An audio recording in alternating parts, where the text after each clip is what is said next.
All right, so a little bit about myself before we get started. So my name is Collum. I have talked at a couple conferences before in the past, and I do a lot of cybersecurity training, as well as I also do some consulting in red team and or even blue team types of consulting things. So that's pretty much what I'm passionate about. I love information security. You can ask me questions. I've been kind of doing security solely for, I guess, maybe the last 7, 8 years or so. I started as a server admin. That's kind of what I've done before that, and I love technology. I'm also involved with a lot of groups. I do love networking with others, almost a lot of you guys, and a lot of certifications. I do like those two as well. So that's kind of me in a nutshell. I transform a nerd as well. So that's great. And I'm going to show you guys a video here real quick, and wanted to give candy. This is the candy part. Unfortunately, I forgot the candy, but I want you guys to see. Damn it! If you can recognize this real quick. I'm going to try to get this to work for us. That's so small. Sorry. Security. Norm. Norman speaking. Norman? Mr. Eddie Vedder from accounting. I just had a power surge here at home. Went down a file I was working on. Listen, I'm in big trouble. You know anything about computers? Gee. Right, well, my VLC drive on my computer just went AWOL, and I got this big project due tomorrow from Mr. Colasec, and if I don't get it in, he's going to ask me to commit harry-carry. Yeah, you know these Japanese management techniques. Could you read me the number on the modem? Read the number on the modem. You won't hear that today. Too often.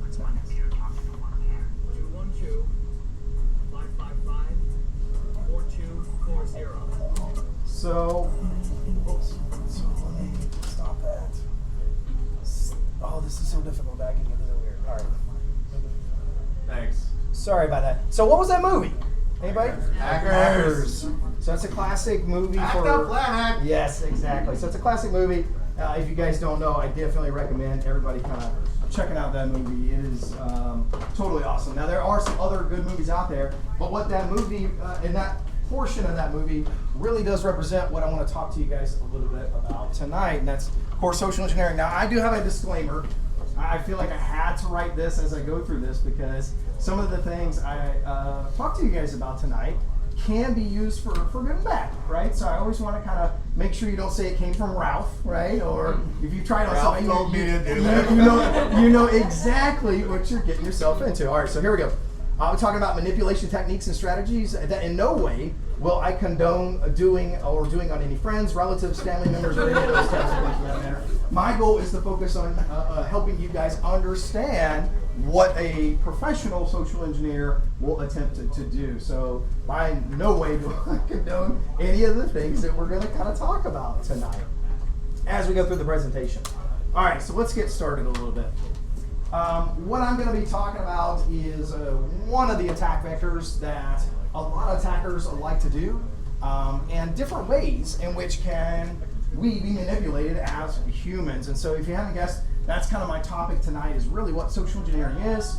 And what I wanted to deep dive into a little bit is some of the manipulation techniques. We're going to look at influence. We're going to look at how you can see if things are working if you ever become a social engineer. We'll also look at things like the different social engineering attacks. Everybody knows phishing, pretty much everybody, but we'll dig into some of the other types of tactics that attackers like to choose. So that's oftentimes the focus, but we'll look at a lot more. Oops. Sorry. So this is one of my favorite quotes. If you guys haven't watched, this is the last season of Mr. Robot's coming up in October. It is a great show. I still think it's on the USA Network, and I don't know if Amazon right yet, but so Amazon does definitely have some of the previous seasons. And so I never found it hard to hack most people. If you listen to them, watch them, their vulnerabilities kind of stick out like a sore thumb, or neon cyan, the way it's put here. So I think Elliot was onto something. Social engineering is unique, but if you look close enough at that person, you'll discover things that they do that can, in this case, be used kind of against them. So here's a broad definition that most people utilize today for social engineering. The art of manipulation. And unfortunately, some people also say it's the art of influence. So it's both of those types of things. Manipulation usually gets a derogatory sense around it.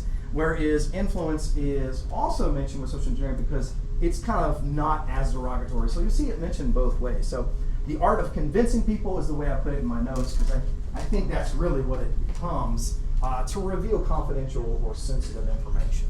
Has anybody, just kind of by show of hands, had firsthand experience with some of this? That manipulation, that kind of that coercion or whatever it is? Very good. So as we go through, you'll probably see some stories, if you've had this ever happen to you, that'll feel very familiar. But how is it successful, right? How is social engineering useful to an attacker? We're going to discover some of that, but I always tell people that really, in order to be successful at social engineering, you've got to go from an outsider and you've got to become an insider. So what does that exactly take? And we'll talk about some of the traits of a social engineer, so that'll be a big part of it, but hopefully from this presentation you guys will get an understanding of what human hacking is. And it does involve a lot of different tactics and techniques, so that'll be fun as well. And none of it technical, so if you're not in a technical state right now, or even if you've been technical but you're not in specifically doing social engineering, you don't have to understand it as well with technology. So anyway, why social engineering? You're probably asking yourself, well, we know the definition is formal manipulation of someone, or trying to, in this case, engage with them in a conversation and try to influence them into doing something. Why would you do something like that? What do you guys think the big benefit from an attacker would be there? So I want you guys to think of it, and of course I listed out some things to kind of consider here. So if I'm trying to get on to someone to try to get them to reveal information, I've got to be the good guy, right? A lot of times I have to be familiar to them so that I can build trust. Now, once I build that trust, of course, that's the act of social engineering. You try to exploit that trust in a degree that you can kind of manipulate that situation. So a lot of that's where the manipulation and the influence comes in. There is no such thing, unless you guys know of it, you let me know, such as a human firewall, right? Or a human IDS. And so the problem here a lot of times becomes with social engineering, it's hard to detect on, right? So we can't be that little, angel or devil, if you've watched the old Looney Tune cartoons before, that can tell that person if this is a good or bad thing. And so having that conscience and kind of, having the good training, a lot of those things, we'll talk about countermeasures coming up, those are the things that we really need for social engineering types of attacks. And this is another one. In the talks that I heard a lot on today, a lot of people say that, well, social engineering is a problem because the people, right? But it's not always that, right? There's more to the situation, right? So policies becomes a big part of it, right? Not having the right policies and not having targeted training, something that in this case can impact that person differently than this person. So there's a lot more to it, and we'll talk about some of those, but that's what I've seen over time is security policies, oftentimes, even if they're strong, they are still kind of weak in regards to the people, how they utilize them, how they effectively carry them out, because if that's not properly trained on, that can be a big problem. So it's really difficult today to get basically those social engineering attacks from a technology perspective. Kind of got to roll back to some other things for detection. So these are some of the concerns, the impacts that this can have in organizations today. So I'll show you guys some things here as we go through, at least from a demo perspective, but we'll talk about how we can use this to steal someone's identity, right? So a lot of the things a social engineer attempts to do is be basically a character that they're not, right? To play this fantasy role that basically encompasses them being someone that they're not. And that impersonation goes a long way for social engineering. It goes so far to the point that it can absolutely be someone stealing someone's identity. Okay? So we look at that being a big concern. Some of the other ones, loss of privacy. So as I can discover information about you, I can use that against you, and how can I kind of manipulate you in those situations? So there's lots of examples of that today, especially with things like sextortion and some other types of attempts of attacks, where an attacker is using that information against the party, the victim that's involved. All right, so here I'm going to take a second. I want to talk to you guys about what it takes to be a good social engineer. So there are lots of skills that a social engineer will potentially have. So social engineers, one of the biggest things is confidence, right? And one of the things that you can do, and of course I'll show you guys some of this, is see how I'm kind of explaining to you guys with my thumbs up, right? That's a show of confidence, right? There's also this thing called temple that you can do. And as you have something like this as a gesture, it's your power pose, right? You're showing confidence by doing these types of things. So social engineers are confident and they love to control the conversation. So I'm going to show you guys some different tactics you can do and try to control different conversations that might be useful for you in the future. Another big one that works for social engineers is they love to offer something, right? So what can you offer to a situation to help someone feel more comfortable, right? Can you offer them some sympathy or empathy? Can you offer them a free iPad, right? All of these types of things work in different ways for a social engineer. The main goal of a social engineer is to create a calm, relaxed environment that puts the target at ease. So when we're going through these things, these manipulation tactics in a second, our goal is to extrude kind of this confidence, to be able to kind of create a calm environment and eventually get to the point where we're taking advantage of that person. So here's some different skills that usually you typically see a social engineer have in a situation. It could be, like we said, confidence. It could be good people skills. So how can I talk to that person to get information from them? How can I build that trust? As well, a quick thinker, right? Someone that can think on their feet a lot of times makes a good social engineer, because when you're a social engineer, you have this thing called a pretext, which we'll talk about in a second. And when you're with a pretext, you're creating a scenario. And not all, as you'd expect, scenarios or stories come out even in the end. So being able to balance that well and come up with things that you can think on your feet, those are traits of a social engineer. All right, who knows this guy on the side over here? Anybody know this guy? He's G.I. Joe. Zartan, right? Zartan. Yeah. Right. So one of the things I think about when I think about social engineering is I think about how I can become that chameleon. Zartan was always wearing disguises in G.I. Joe, right? He was, even in the terrible movies that came out, he was a president or whatever it was. And so he always understood the value of impersonation, or the value of kind of hiding his true cards under the table. So what does that take? How do I get to that point where I can become this person in disguise? Well, one of the biggest areas we focus on next is rapport. You might know what rapport is actually as a trait, just in general. What is rapport? Anybody? Getting a good sense of the situation, right? How can I, in this case, as a social engineer, build trust? Okay? So we'll look at that in this second here. A good example would be when you're talking to somebody for the first time, if you've done some of the things as a social engineer, which include reconnaissance, you'll probably know some of their friends or their family members through things like social media, okay? Now, how can I use some of that information to benefit me as a social engineer? Well, I can talk about a story about a make-believe brother or sister that I have, and they have a same name, right? That's a simple one. So if you say something like that, hey, I was talking to my brother, and it's Todd, right? And there's another, you have basically maybe somebody familiar in your family or a friend that's named Todd. Well, by doing stuff like that, you kind of build that trust without even thinking it, right? So those are the things we're looking at. Building rapport is not what you say, it's how you say it. And that's kind of where a lot of that confidence building comes in at. That's where a lot of that investigative work kind of shows off as you're building credibility as a social engineer. So another couple things I want to talk to you guys about are emotions, right? So as a social engineer, you have to portray emotions. It sounds really weird, but I find myself in front of the mirror and looking online at lots of different emotions. So I can kind of read people and what they're thinking. A lot of times, if someone's looking at the ground, it's hard to gauge what they're interested in because they're not interested in you. But if they're looking at you and they're blinking a lot, well, they're nervous, or they, in this case, have other plans, right? They don't want to be in that situation. So there are these things that you can take as visual clues that help you as a social engineer. Everybody's got their eyes wide open now, right? Okay. So one of the things, I'll give you an example here, the slower rate of speech, right? How does that help? So if you think of the South, right, what is kind of a drawl? I guess I just gave it away. Right, that southern drawl that's nice and slow, it feels familiar, it feels comfortable, right?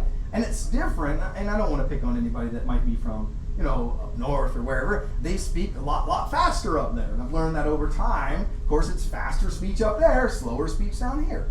But to think about how does that make you feel? Individually, when you're talking to somebody, are you more comfortable with the person that's talking really, really, really fast? Or are you more comfortable with a person that slows it down, right? So those are the things you learn as a social engineer that can be of value to you. So slower your rate of speech. Speaking slower will less likely appear as you're nervous, right? So if you're, in this case, no, please.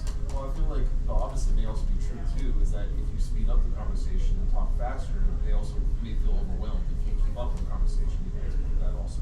Right. So that could also be a benefit. I didn't really think about that. So if you speed up the conversation, depending on the conversation, I guess. So if the conversation is a story or something that you're trying to get someone to believe, it's harder if you speed it up. Background on your target to speak authoritatively about the way their environment works, and like, I want to be able to get through this door right now, and you can do that, make that happen right now. Right. Talking fast might throw someone off balance enough to make that happen. Right. Sure. And then play into the emergency of the situation too. Absolutely. So this is where a lot of our not only verbals but non-verbals come in, right? So if I see a security guard in an area and I'm talking on a phone super loud and I'm flailing around and stuff like that, and I'm talking really fast, all of those things say, stay away from me. I'm talking to somebody in a serious conversation. So those types of things play a lot to, I guess, the persona that you're building in your pretext as a social engineer, right? So it really does a lot to, or has a lot to do with the context of the conversation. All right, so another one that works really well as a social engineer, the sympathy thing, right? So if you see somebody carrying a box, even if you don't know what's in the box, especially if it's a lady. What's in the box? Yeah, what's in the box, right? So you'll probably hold the door for them, right? Or you'll probably help them in this situation. Humans are built for helping, in most cases, right? In most cases. So those types of situations can play favor to a social engineer that's looking to take advantage. So look for those types of things. That's what we're talking about here in this section. Just giving you some examples of things that might build up that sense of trust and that sense of appeal around a person. Another one here, I'll get one more. So if you are impersonating someone, right, how valuable would it be, again, going back to the concept of Zartan, how valuable would it be to know who that particular company does business with, okay? So if you walk into an organization, right, one of the things as a social engineer that you look for right away is a visitor log. Why? Because you know if you look at a visitor log, you can gain a lot of intel or recon on who's come to that facility before. Okay? Now if you do some research on the facility, another thing you can do is you can find out businesses that do business with that business. Kind of make a appointment with someone that you know is out of office, because that's one of the things about out of office. Everybody finds out that you're out of office if you set an out of office reply. Okay? So they find out that information and then use that as a way in, right? So I drove all the way from such and such. I was here to meet this person. Let me just take a few minutes, sit in your conference room or somewhere you can put me, collect my thoughts, my day and stuff like that, and reschedule. Okay? So these are the types of things, being a third party or impersonating that you're supposed to be there, shooting that confidence, that are really helpful for social engineers. All right. I mentioned pretexting to you guys. Pretexting is building a story. So as a social engineer, becoming someone else is extremely important. So what do you have to do to get a good story or to become someone else? Okay. So there's lots of things out there that can help you out. Generally, this is where I say, as a social engineer, you're going to do some recon. So as you work for an organization that you're trying to social engineer physically, you patrol the place. In this case, you see what the people are wearing as they go in or go out of the facility. You see how they enter the facility. You start kind of mapping the flow of traffic, so to speak. Right? All of these things are very helpful to you as a social engineer.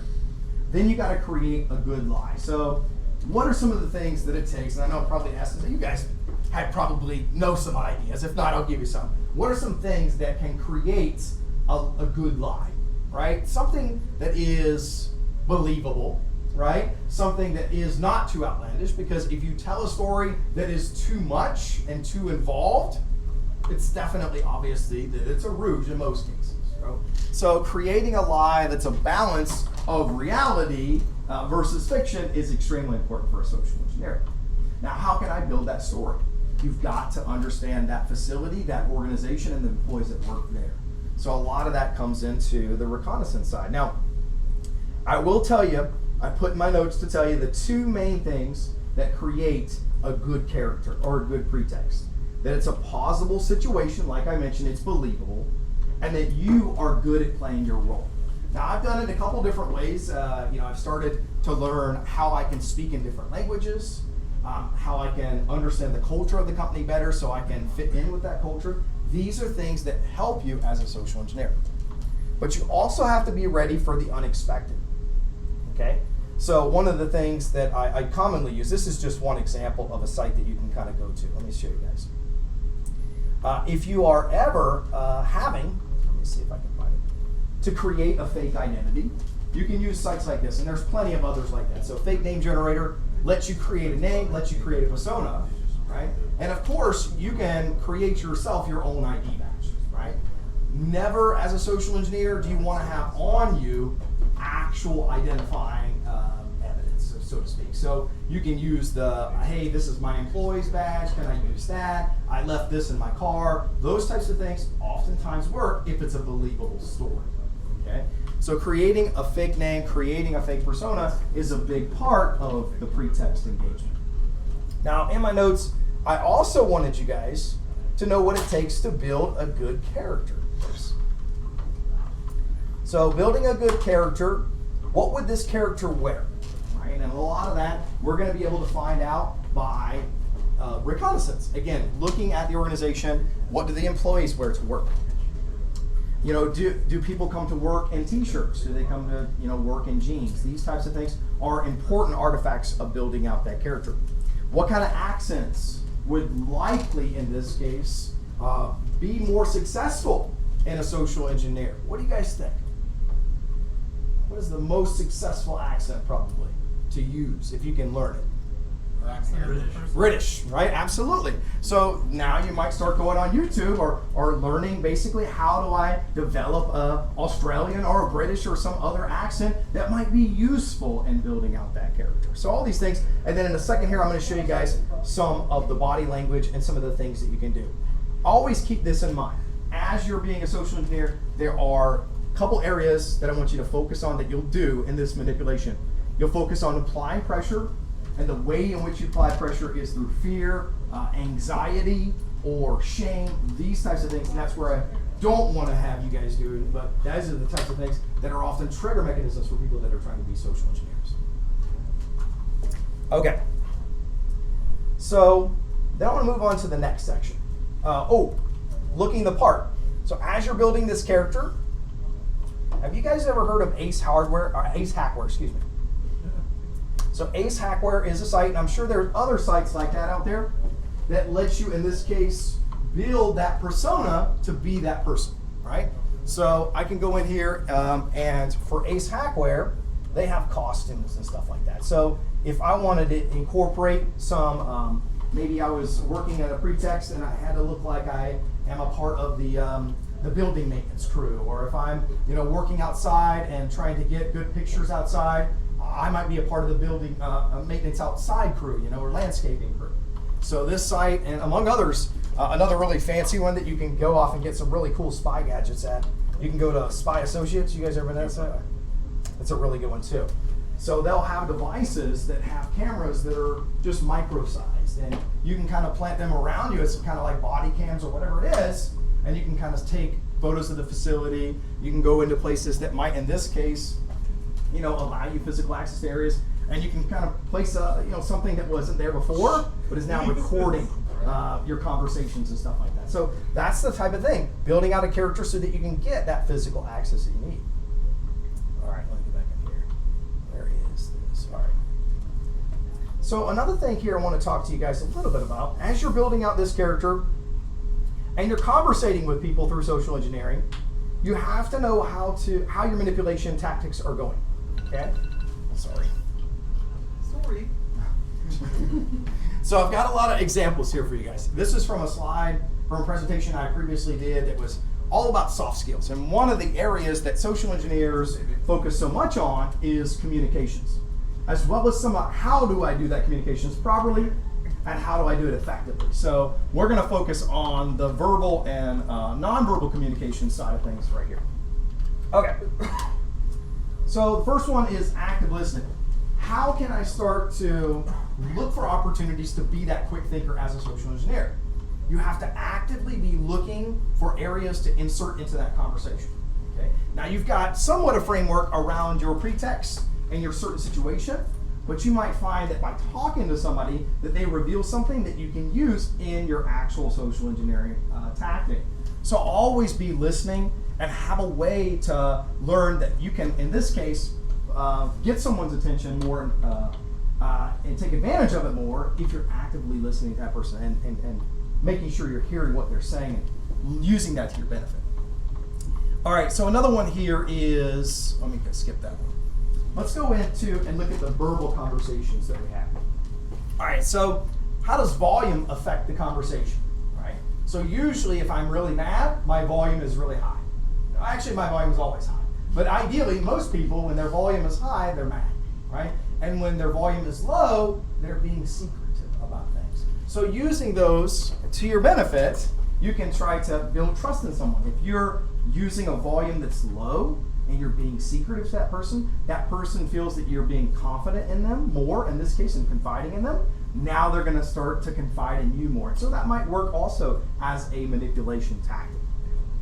Another one is in the tempo. So I can kind of, as I'm having fun and as I am in a situation where I feel comfortable, my tempo is going to change, right? Most people are like that as well. So these are all things that can be visual indicators, verbal indicators that the conversation's going well or the conversation's going terribly, okay? So we look at some of these. Let me see if I've given you some more examples.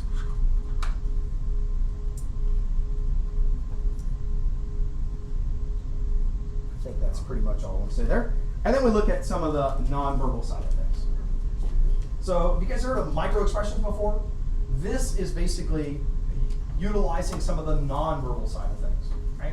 So it's a great show. I don't think it's on Netflix anymore. It used to be, called Lie to Me. And it's a fantastic good show. season Yeah. run. Right, it's a great show. So basically, the idea behind this show is that it's going to go through and help you to distinguish these different types of expressions. Now, why is this an advantage to a social engineer? Well, if I'm doing a pretext and I'm trying to carry out a social engineering episode or tactic, if I start seeing that the situation is going bad because the person's getting angry, or if the person is getting fearful or sad, these are types of indicators that I can see that the actual product of my pretext is working, right? In situations where I'm applying pressure, in situations where I'm trying to apply some type of empathy or trying to get empathy from somebody, these will be good indicators. So usually I use the term, and you've probably all heard this before, I can see it all over your face.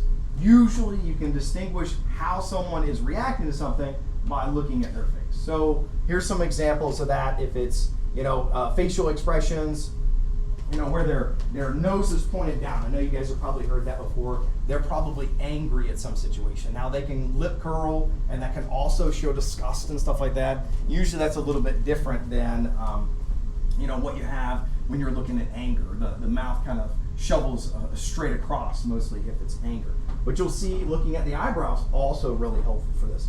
So the best way to learn or to master these types of expressions, how well is things working, is to practice in the mirror, right? Or to look online, and the same as you see here, trying to look for other people that are, in this case, showing some type of emotion. Now I'll give you some more. Okay, so we talked about steepling. Another one that is really good to have somebody not believe you, but trust you more, open hands, right? So in situations where you're presenting or in situations where you're talking to somebody and you're trying to make sure that it's going through, and as well they're building up that trust and you're not closed off, don't close up those hands, right? Another one is your thumbs. Keep your thumbs out. I know that sounds silly, but your thumbs are somewhat of an authority appendage. And if you hide your thumbs, you're hiding something. Usually you're nervous. A lot of people, they fiddle with their hands and their rings and they rub their neck and all these other things. But those are classic indicators that something's wrong and something's not working. So keep your hands open, keep your thumbs up. Now, there are other types of microexpressions or nonverbal communications. You can look up framing. Framing is a good one for finding a mate, if that's something you're looking into. So there are ways out there that you can use these types of expressions to your benefit, right? You could have somebody fall in love with you, right? So don't hide your thumbs. That's always a bad one. And keep your body language open, right? You power poses. You keep your hands on your hips. It's so funny. There's so many good books on this. I was explaining it to a lot of people that I work with at TC. You should imagine yourself coming through the room grabbing a ring like a trapeze artist in your mouth, and it keeps you good structure of the posture, keeps you open, keeps you confident, right? So kind of imagine that next time you're coming through the room, rather than kind of closed off or worrisome, if that is what you're trying to protrude, is confident, keep those types of things in mind when you're looking at this. How can a social engineer use this as a technique to further his attack? Invoking certain emotions is the job of a social engineer. So using some of these microexpressions gets him the outputted result that he's trying to ultimately get as a social engineer, and get that result that you want on the target. So I also mentioned influence. I'm going to go quickly through this, but this is a big one, right? Holding doors, being polite, reciprocating a situation. That goes a long way, right? You think it's kindness, but then if somebody holds the door for you, what's the natural inclination to do in the opposite side, holding the door? So that's a really good one for a social engineer to try out. Another really good one is going through and doing something called concession. Getting someone to give you smaller answers, right? And you have some of that information, basic questions, to lead you down a path. How do I get somebody to answer questions? If they're small questions, right? So a small question versus I've got to give you a story is going to be much, much easier for a social engineer than somebody that's going to need a long, elaborate conversation. So if you look at most of the social engineers, our job is to get small bits of information that add up to a big outcome from a victim perspective. All right, so other ones, you'll have to look this one up. Social proofing is one of my favorite. We have this concept of a herd mentality. So if everybody's doing it, we're gonna do it, because otherwise we just feel weird, okay? So there was a really good video on YouTube about this. Lady goes into a doctor's office, and everybody hears a bell ring or something like that, and everybody stands up. You guys seen this video? It's amazing, right? So then she looks around, she's like, I guess everybody's standing up, so I guess I will stand up, right? And so she thought it was like, I guess we all have to do that. And then after everybody goes through, new people start coming in that didn't know this was a thing, and they learn that behavior from her. So how many times have you guys seen, I'm sure you've seen it if you have kids, looking at things like learned behavior. It's a type of things that we have as humans, and that's kind of that concept of social proofing. A great example of this as a social engineer is when you're doing a phone call, which is phishing. Call somebody up and say, hey, you're my last call today. Everybody's been so gracious and helpful today. How much is that going to be? I don't want to be the person that's going to be the thorn in the side. So that's very useful as a social engineer for you. All right, good. So some of the areas of social engineering can be complex. So what I want to do is transition a little bit and talk about the types of tactics that are used. So as you're looking at it, I like methodologies. What they do is they give me a framework. I don't have to follow them exactly to the T, but I have somewhat of, this is what I'm going to do. Okay? So step number one, as a social engineer, I'm going to do OSINT. I wish Josh was here. So OSINT, Open Source Intelligence Gathering, it gives me an opportunity to look at you as a potential target for that organization. And as you would imagine, I'll give you some examples here. I'm going to use all the resources of online to find out information about you. Now you can expect that probably your security might be really good, but people that you hang around, your friends, your relatives, whatever, their security might not be as good, right? They might give away information. Okay, so that's the first step, RECON. I'm gonna give you guys some examples of that. On the pretext development, of course, that's building out that character, understanding what your character looks like, making sure that you can kind of act that part out. And if not, get others that can help you in building that character. I don't know how big that has to be, but that's going to be a big part of that physical social engineering side. If you've got to go on site, you've got to play the role of that person, whoever that is. Then you create basically your preparation plan, which incorporates some of that influence, some of that microexpressions, some of that verbal indicators of communication that can be very helpful as an attacker. And then, of course, you'll go off and launch your attack, and then finally reporting. So let me walk through this for you guys. So as you're trying to discover some information about people online, now you can Google search them, that one's obvious, right? But why stop there? Because there's so many good resources out there on the internet that you can find out information about someone, okay? Now what am I trying to find out? Well, you're trying to find out clues that could be useful in your social engineering campaign. So maybe in this case, if you're trying to find, what's their favorite place to hang out, as an example. Especially if it's near their work, especially at lunchtime, you're going to look for areas that are around that place they work. So first you find out where they work, right? And then you give yourself kind of a radius, and then you start looking online. You start finding maybe they took a picture with their salad for lunch or whatever it is. And so these types of things could help you in your social engineering campaign. Then you can go off, and a lot of people will take snapshots that might also include areas that they go a lot, right? Outside the facility. Maybe they say, oh, it's a nice day. I'm going to tag my friends, put that on social media.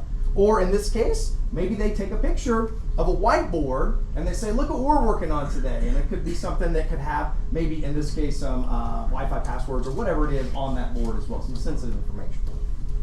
It can happen. So all of those types of things, and I will demo this for you guys. So I'm going to go ahead and show you guys a couple things that might be a little eye-opening. Now usually, like here, I usually ask for a volunteer, right? So I'm not going to ask for a volunteer, but I will give you guys some ideas of some of these sites. So I'll volunteer. who is it? You want? Yeah. Okay. Are you sure? This Sure. is live. This is live. I don't want to do it just in case. I'm scared. I'm really scared. Now I ask for it. I'm like, oh, we're gonna see something. It's so gonna be many bad. skeletons that So- are in the wide open. So the idea would be a lot of these sites, they're pay sites. So if you've ever used PIPL or Spokio, a lot of those kind of are behind a paywall now. But the advantage of OSINT is always one other one that just pops up that gives you a little bit more information. So when I go through this and these sites, and there's so many different ones, again, I'll give you guys the slides if you want them. I'm looking for information about the person, so first name, last name. I might be looking for middle initial. I might be looking for relatives. I might be looking for physical addresses, phone numbers. All that information, these artifacts, are extremely useful if you're a social engineer. So here I could send you a fake mailer, right, and say, hey, you forgot to pay a parking ticket. Go to this website to, in this case, either pay the bill or whatever, and then I come to the site and I could, in this case, lose my credit card information. Or I could come to the site and get drive by whatever we said earlier, right? So all kinds of things could happen to me going to the sites, and there's tons of them out there, right? So what also do you do if you find out this person is being compromised or whatever it is, right? And you say, okay, to enable security on your account, because we think your card was stolen, we need to go to a site like this. If you go to the site and it says verified secure, it's got to be good. It's got the check and the lock, right? So, yeah. So it's super simple to set these things up once you know that that person banking with PayPal or banking with whoever, Why right? didn't they just take the one extra step and get the green check? Yeah, they should. Well, most of them All you today needed are. was the SSL cert, man. You're good to go. Most of them are today very much that way. So, I mean, you're looking at this and you're like, all these sites that are out there, how did I get all this? Well, there's lots of resources. Of course, you could just Google search, free public people search online. The OSINT framework is a really good framework as well. If you're ever trying to do any kind of recon, I could come here and go to people search engines, and there's a ton of them. So I don't even, it used to be that you could use MicroEXPRESSIONS site for this too as well, but you kind of put that behind the paywall. But now, if I want to find out information about someone, I've got tons and tons of sites, and I can use those sites to build artifacts at each site that I don't have to pay for. That's what OSINT's so great about. You find all these sites that are out there. Now, I would recommend, if you're going to go through this, finding a way to opt out of some of this stuff too. So if you start finding yourself online a lot, you can use services like Delete Me. Or Mike Brazel also makes a workbook over here to which you can actually just download it and then go through the steps to actually opt out of that. Because it's a lot of opting out, but ideally if you start finding information that you don't want online, you got to take that proactive approach to things a little bit. Okay, so I want to know if his site's legit versus some kind Oh, it's a good question. So I don't know, I guess Mike Brazel has been utilized in the community from a privacy and an OSINT perspective for at least 3 or so more years.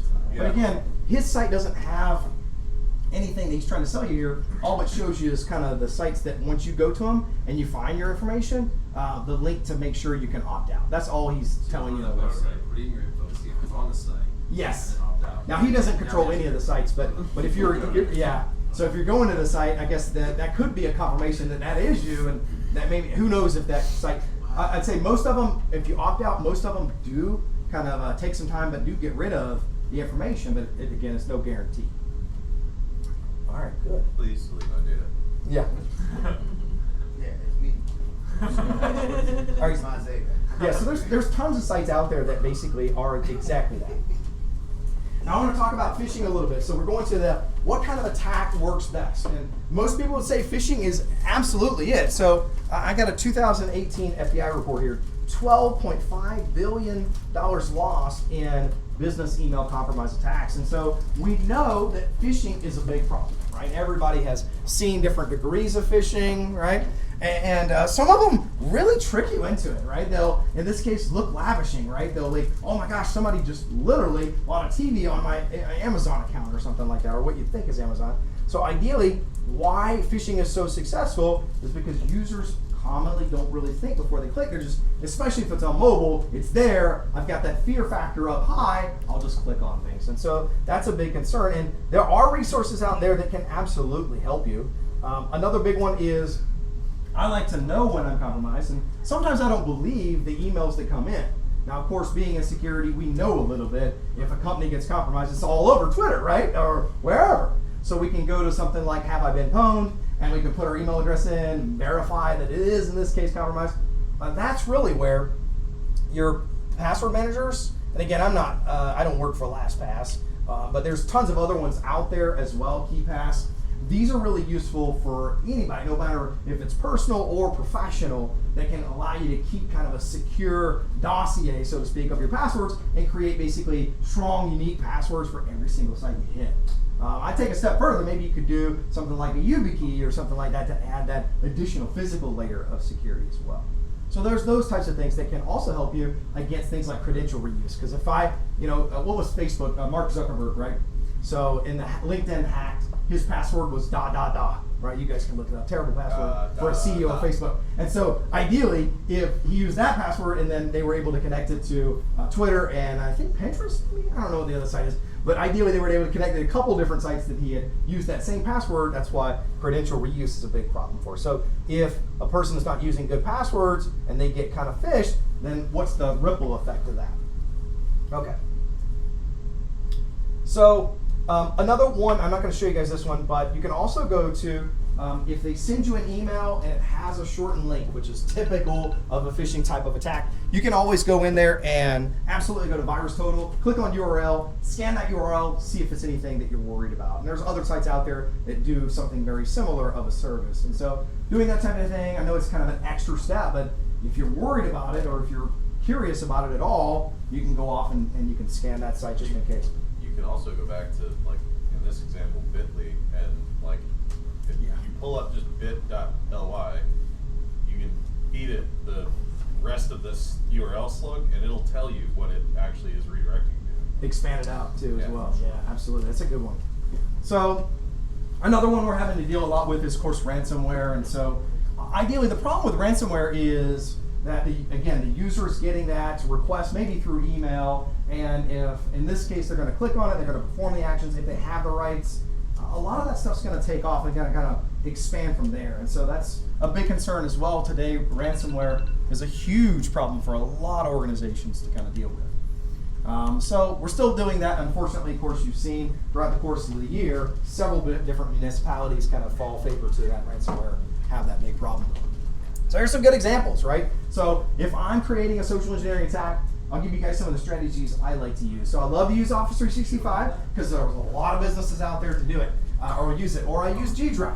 So have you guys ever shared something with someone in either G Drive or Office 365? Basically, the person gets an email, and then there's a big old orange button, or there's some kind of button that they can easily just click on. So it'd be super easy to kind of screen grab something like that looks legitimate, buy an Office 365 or get a domain that you create is similar to your domain, and then kind of have that, what do they call it, hotspot, so the user, when they click on it, boom, it actually goes to the spot that's being you're set up by the attacker, by the social engineer. So, usually it doesn't cost much to buy a fake domain and set something like that up. That's a typical type of attack that an attacker I've had a ton of success using encrypted email ones, Oh, yeah. because your users are trained to, okay, when I receive an encrypted email, I have to click on this, go to another portal, log in, now I can access the email. So they're already trained to click the link. Yeah. So you say, And that's a problem too.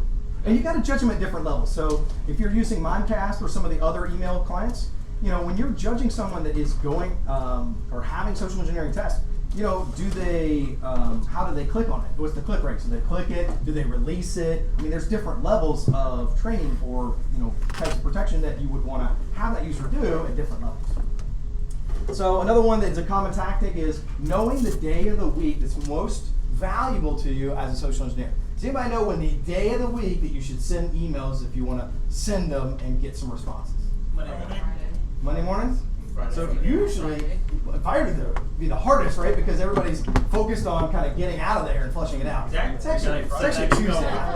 Yeah. So you guys are somewhat there. I guess it could be any of those days, but Tuesday is where I've seen the most success. Because what happens is you come in Monday and you're so groggy. A lot of people are for the weekend. They're trying to get a kickstart on things where they're most answering of emails and most participation of emails is actually mid-morning on Tuesdays, believe it or not.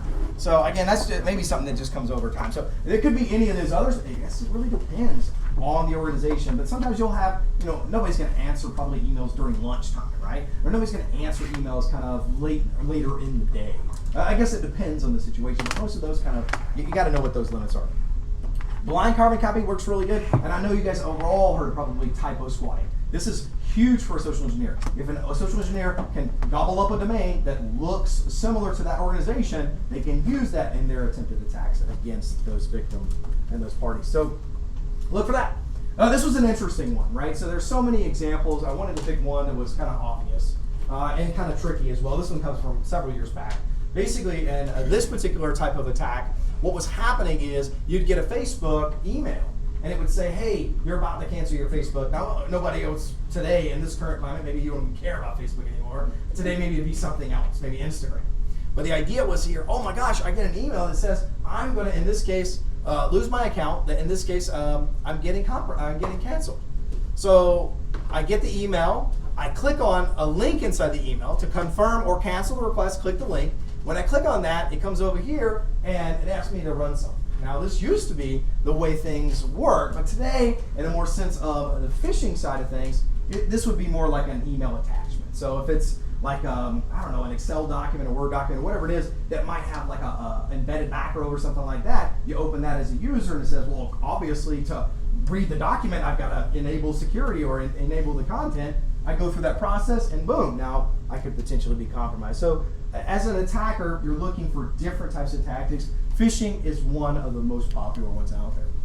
Anybody seen this before? Very popular toolkit. There are others out there that can very much be used as a social engineer trying to test an organization to see how successful that organization is at phishing. I don't know, this one to me has a lot of value. So the Social Engineering Toolkit by Dave Kennedy got a lot of different types of attacks you can do here. Some of the things have changed over the years. Ones that are like, if you guys ever used services like, I'm trying to think of one. Oh, crap. Should have wrote this down.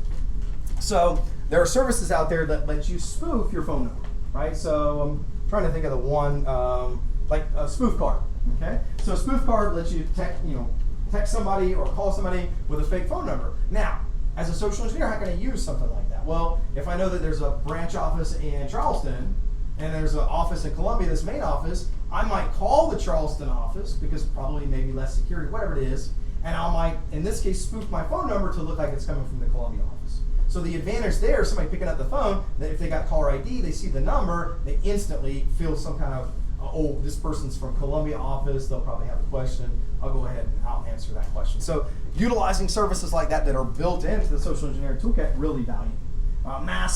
In this case, mass mailings, you can do those types of things, where if I wanted to use an Excel document with an embedded PowerShell or something like that, I can do that to get like a reverse listener, for example. Or if I wanted to, in this case, set up some other type of attack, maybe a browser-based attack, I can use tools like Social Engineering Toolkit, and one of my favorites is still even today to kind of demonstrate is Beef. So with Beef, you can set up kind of these fake browser requests that come in, and maybe it'll be a request for LastPass. So a little pop-up will come in, you know how LastPass has some type a request that says, hey, you need to re-log on to something like LastPass. So you click on that, and now you've, in this case, delivered basically the master key or whatever you want to call it for LastPass. So these are really good tools, and there's others that are out there that can aid you as a social engineer whenever you're doing these type of campaigns.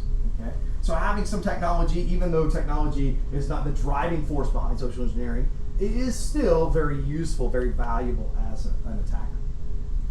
I'm going to skip this one. You can look up this video basically on YouTube. It's a good example of what phishing is.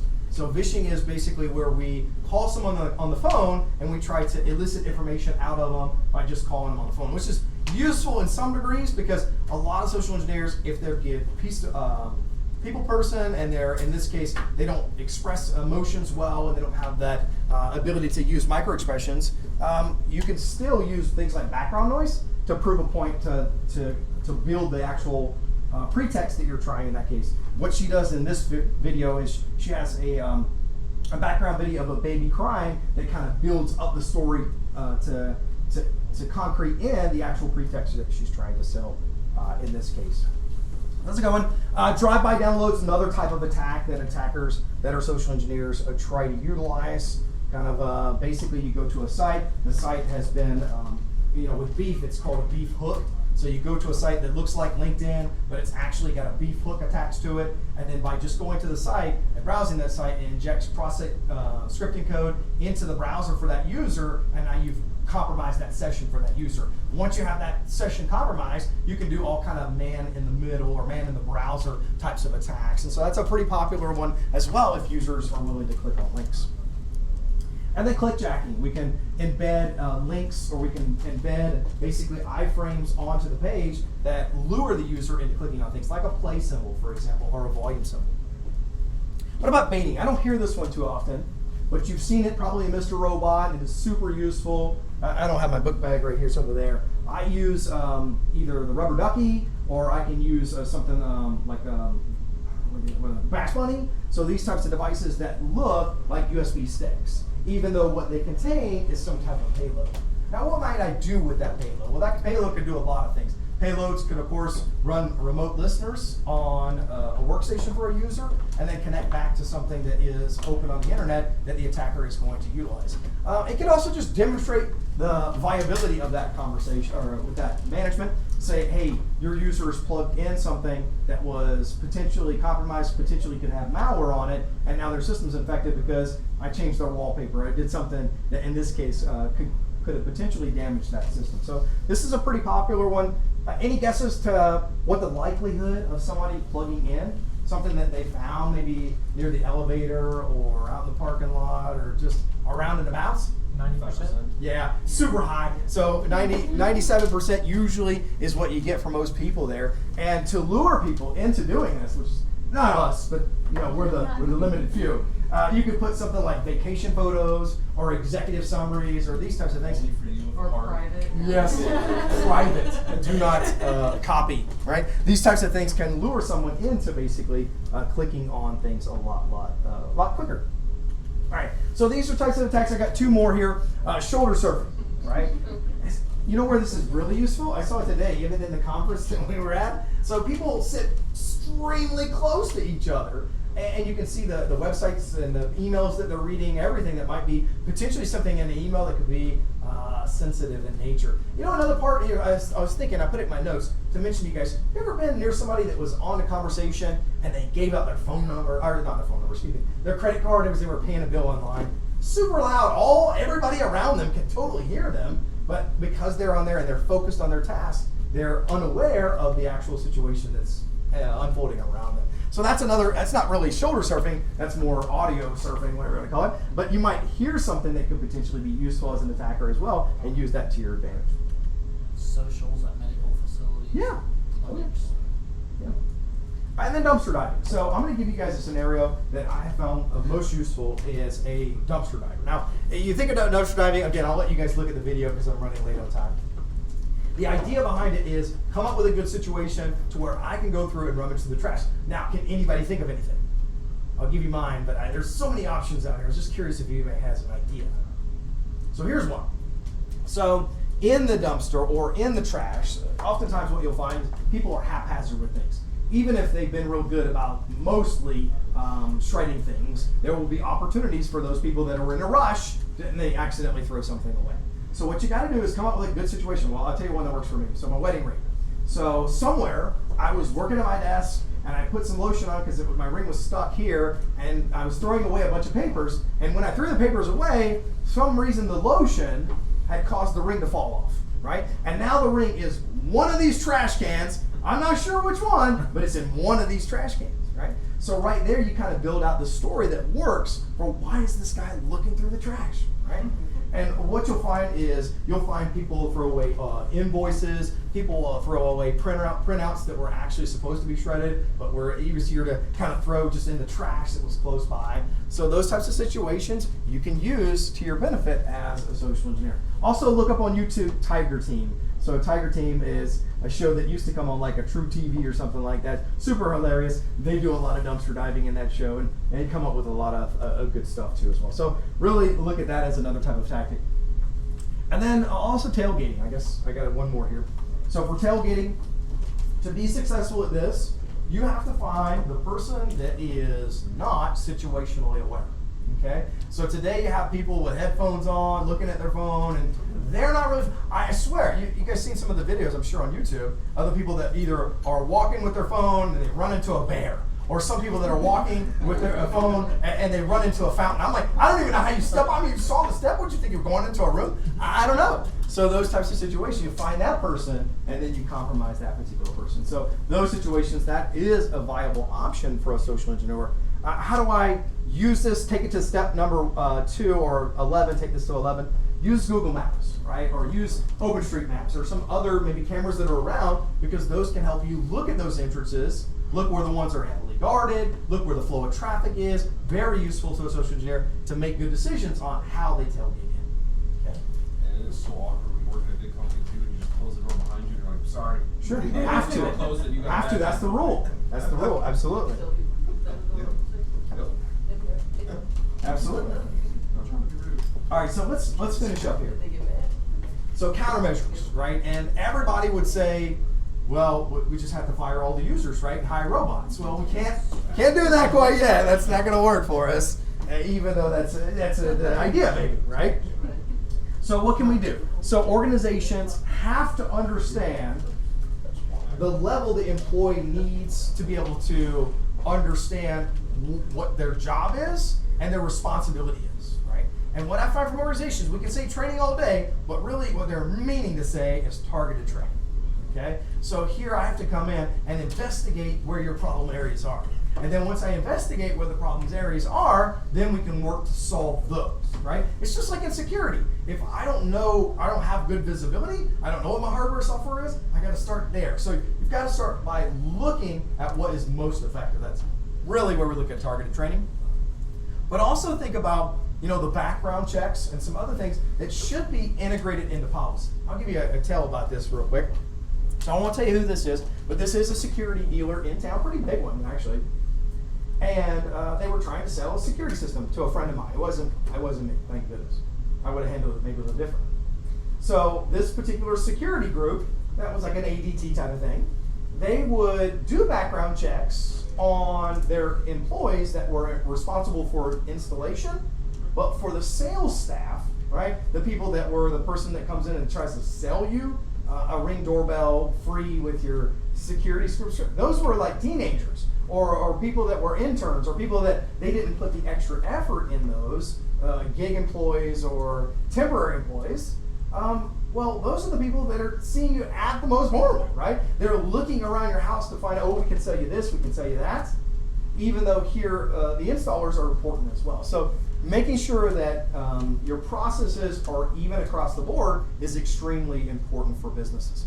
Everybody has to know what the policy is and how to effectively use it, otherwise it's not going to be useful for an organization. Organizations must periodically test their social engineering defenses. Okay? So what does this entail? Well, if you do a pen test, right, we're going to look at doing a physical pen test, and some of that's going to incorporate some of that tailgating. I won't tell you which hospital. You guys work at hospitals? Or if anyway, I was doing a test at a hospital, able to walk around. I don't have my book bags over there again. Had an antenna this tall, right? Just walking around collecting packets everywhere, right? Nobody asked me anything because I looked like I was doing something that was important, right? And everybody else had something important to be doing. They did. They were very, very busy doing that. Okay? So have your defenses tested every so often. And I tell you what's most valuable are the unannounced types of tests. Because if you start announcing it, if you start, okay, you can only use this pretext, or you can only do this, you start pigeonholing the test, it's not going to be actually a good representation of what the actual outcome would be, okay, if an attacker was doing this. What else can I do? Audit privileges. Again, you probably heard till you're blue in the face. User behavior analytics, looking for activities that are abnormal. If I take a rubber ducky and I plug it in and it opens up PowerShell and it tries to create a reverse listener on Sally in accounting's computer, that's not something Sally does, right? So I should get some kind of alert that tells me those types of things. So those types of things, and I do really think that strong policies, even though we say users and the users training, stuff like that, don't forget policies. I've seen too many businesses where they thought that they had good implementations and controls, but they failed on the policy side. The policies, I know, I want to be a policy, Nazi or whatever it is, but ideally those structure the way so that when you do training, individuals that have questions, they know how to effectively implement those in the environment. So I think those are huge. So some more, again, for email. So for email, what I tell a lot of people is you should have an email policy, right? Your organization should not allow employees to basically sign up for Dick's Sporting Good mailers using their company-owned email address, right? Because not only is it going to use company resources and stuff like that, but it opens that doorway up to a potential attack. That should be separate. And of course, if you haven't already also separate your account, the banking account from a personal, just I use this for everything else account, that should also be a part of this discussion. But definitely for business, okay? If it's a phone call, one of my favorite defenses against a phone call is basically a call back, right? If you've ever had somebody call you and say, hey, you've had some irregular activity on your account, and you start going down that road that eventually worry, panic, fear, all that stuff, and you reveal information, that's huge, right? So if you take a step back and say, okay, yeah, good story. My credit card was actually stolen. My credit card was stolen by someone that worked at Verizon because I called by a phone and I paid for the phone with my credit card. I never got charged for the phone from Verizon, so I was like, cool, they messed something up, free phone. Macy's called me a couple days later and said, hey, we just received an order for a bunch of gift cards from you. Is this legit? And I was on the phone with Macy's for probably 45 minutes trying to prove that they were the real Macy's and that they actually had my credit card info, and they wouldn't give me any info to prove that they were Macy's, and if they had my info, I wouldn't give them any of my info. Oh, yeah. So we were just at a standstill for like 45 minutes. It was hilarious. It's bad. And do the same thing. I know this is going to sound like I'm being just like a terrible person, but if somebody comes to your house and they're trying to sell, let's say they're trying to sell AT&T fiber optic services or whatever it is.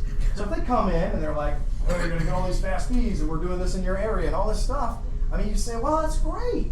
Well, let me get your card. Let me think about this. Let me draw it back here a second, because I'm not going to make an immediate decision, right? If you don't do it like that and you start, okay, let's go ahead and do this. Here, run a credit check because, I want to make sure in this case I'm a legitimate person, whatever it is, right? So always try to create layers of separation, right? And most of the things that we do, and that works really good. Now, another thing here is don't reveal information, and I know this is going to sound hilarious, but I'm going to show you guys this website. They could potentially be used by an attacker, okay? So this is a real site, and it might not have been updated in a while, but it's a hilarious one. It's called pleaserobme.com, okay? Now, this was created at a time, and probably is maybe still useful today, and there might be other sites like this that are for the people that like to share their location. And you know somebody like I'm sure everybody does, right? So the idea here is, what is that, or how does that benefit the attacker? Right? The attacker can now, learn about your patterns, right? And especially if you're a celebrity, can be really useful for an attacker. And of course, you've probably seen like Celebrity Gate and some of the other things that have happened to celebrities because they started to give away some of that information where they shouldn't have, okay? So be very careful about how you give away information and how it could potentially look upon you, okay? Now, I tell you some other really good ones that are out there. If you are having to ever get rid of a device, and especially if that device has sensitive data on it, you absolutely have to make sure you get everything off that device, right? And that does include mobile devices as well. So there's lots of tools out there like Kill Disk or DBAN or whatever it is you want to use that will make sure that if you're recycling or selling off any of the gadgets, whatever it is, that you do it effectively. I'll never forget the story that I read of the GameStop that the Stanford students had bought a bunch of Xboxes from that had embedded credit card information details on the hard drive. Okay? So always make sure if you have data remnants that you deal with it appropriately as an individual. Don't reveal your stuff online. There's a really interesting site, and I'll let you guys look at it tonight, called PhotoBucket. Okay. Now make sure you're not looking at it with kids in the room, because there are some photos on there you don't want to be in the same room as a kid. Okay. If you go to recent uploads, you'll see all kinds of photos. On this site, what this site is used for is photo sharing.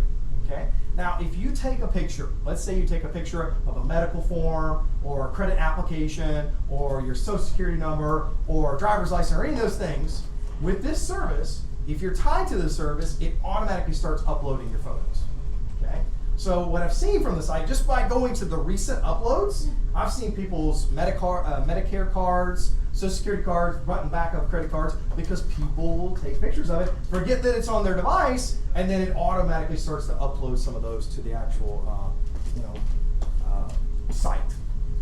All right, so make sure that's another thing you don't do is be careful about what actually you're using on your device and get rid of some of those things. Now, there's some really good books out there. One of the places is, I'm going to take you guys to this one real quick, is the Palo Alto Cybersecurity Canon. Okay. Now, this site has a ton of good resources for people that are in cybersecurity, and a lot of these books are really, really good. So if you're a book reader, this is a good site to go to. You can kind of see that some of these have to do with social engineering.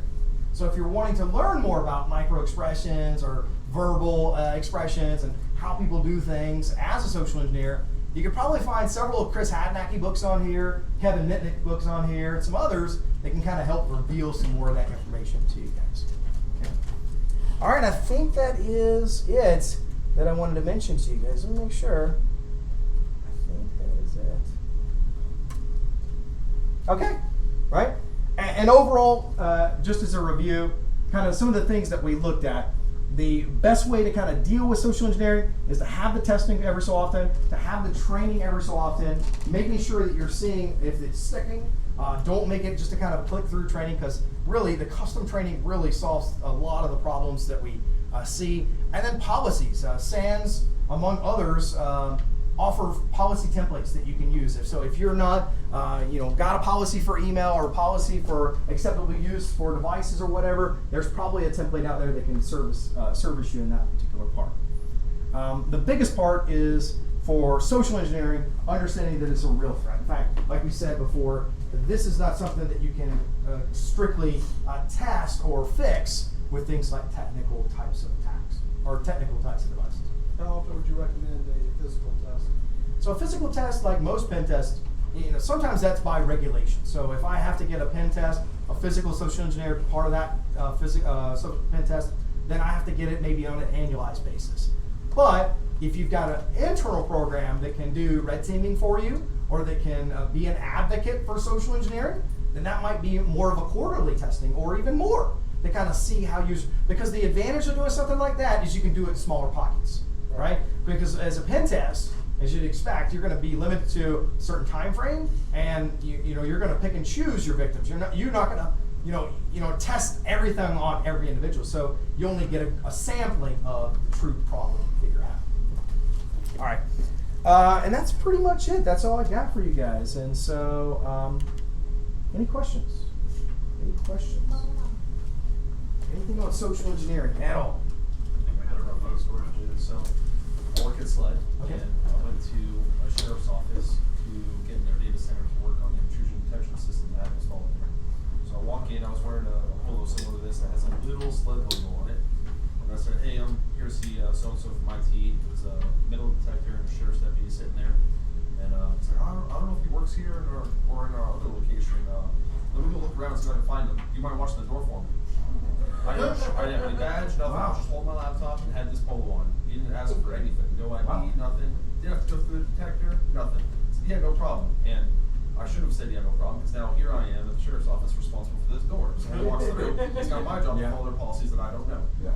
I was just trying to be nice, so I immediately just said yes. Anyway, he goes off, comes back and says, oh yeah, I couldn't find them. What do you need? I said, I just need to get a data center to work on a server that I have in there.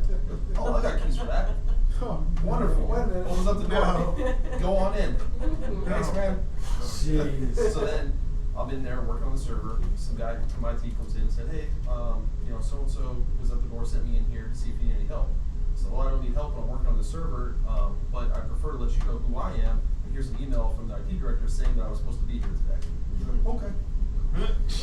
So it wasn't even looking really for that, the confirmation. Nope. Didn't ask for it. I just So what you find is, and that goes back Well, to, because I looked the part and just said, I belong That's here. exactly And he was what like, we're oh, saying. okay, you must belong here. Snap a picture of that shirt. One of those sewn up. Just get a goodwill on symbol, you're good. yeah, and that's the thing. You probably don't need much even of that.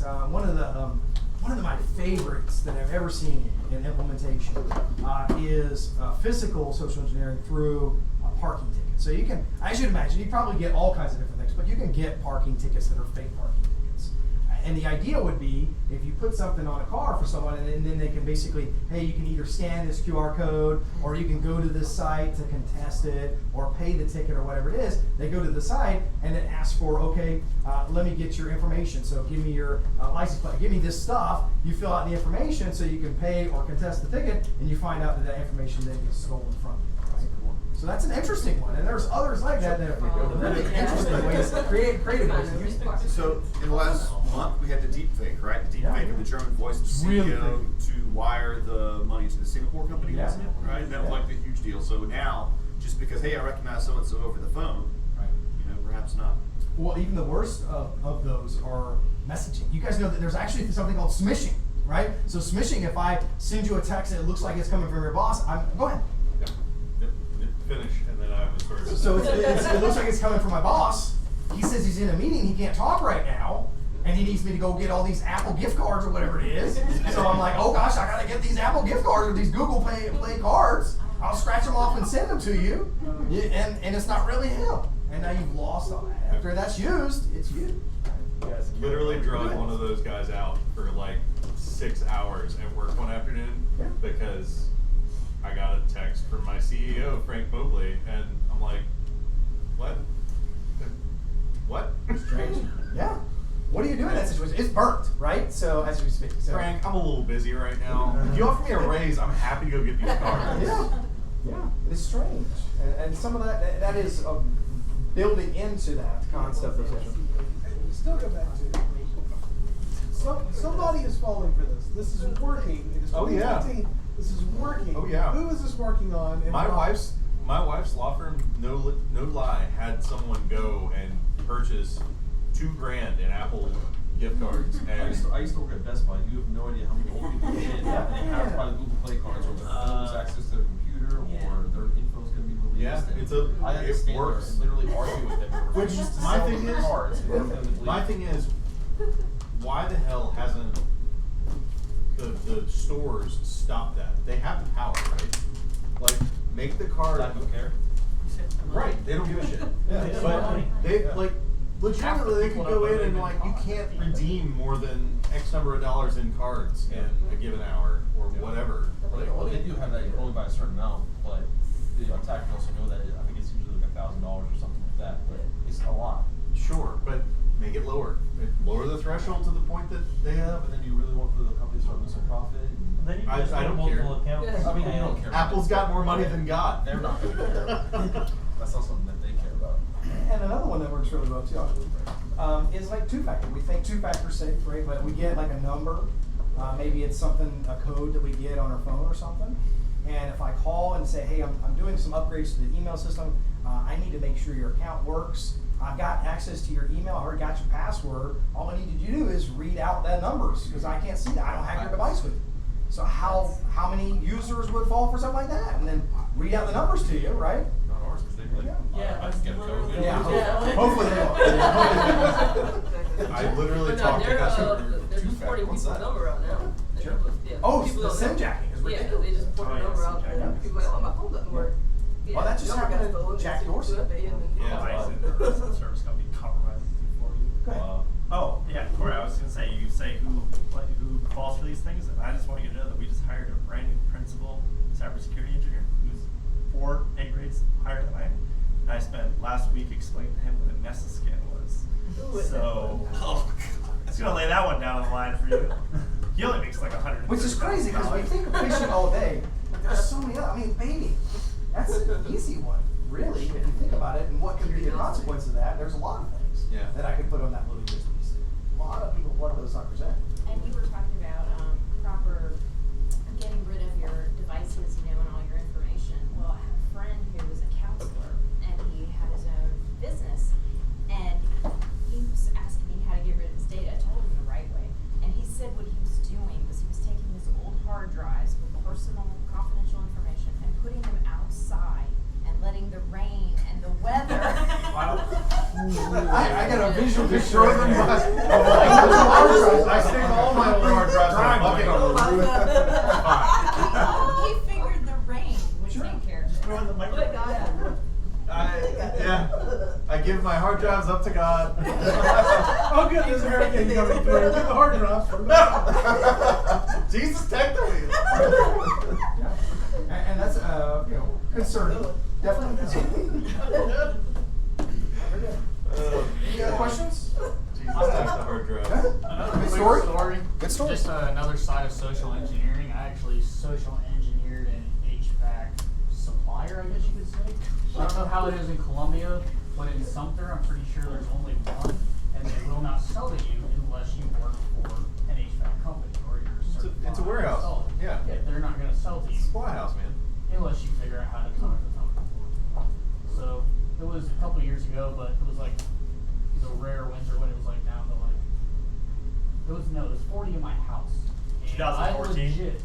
Yeah. Yes, actually it was. Yeah, that's the ice storm. It's the last time it got that cold. Yeah. It was 40 in my house. A guy I worked with, it was like around Wow, this it's time flooded too. since then. Yeah, that was too It's been a spooky. while.